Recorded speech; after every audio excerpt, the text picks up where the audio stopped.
Est-ce que je peux glisser sans autobloquant? J'ai volontairement pris aujourd'hui cette petite BMW 328i sans autobloquant pour vous montrer qu'à la fois c'est possible mais qu'il y a quand même des conditions. Je vais placer la voiture au frein, là aucun problème. Reprendre du gaz, on est à très faible vitesse, ça le fait. Changer d'appui, là ça va encore le faire.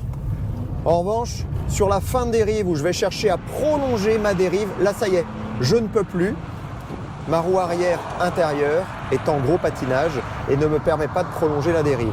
Si vous n'avez pas d'autobloquant, la vitesse d'entrée vous permettra de glisser aussi beaucoup plus facilement sur l'inertie.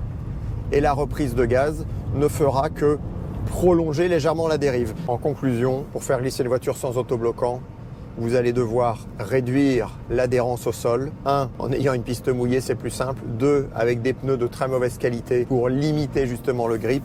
Et 3, il n'est pas idiot à ce moment-là d'avoir une voiture un peu plus ferme derrière qui limitera justement le roulis de votre voiture et permettra d'avoir des roues toujours plus ou moins bien posées par terre. Dernier point important sur l'absence d'un autobloquant, c'est que l'autobloquant vous permettra peut-être de préserver un petit peu plus votre moteur. Lorsque vous n'avez pas d'autobloquant, il n'est pas rare d'avoir des montées de régime très violentes, très brutales, puisque le patinage n'intervient que sur une seule roue. Et vous vous retrouvez très rapidement en effet, avoir une aiguille qui plonge vers la zone rouge.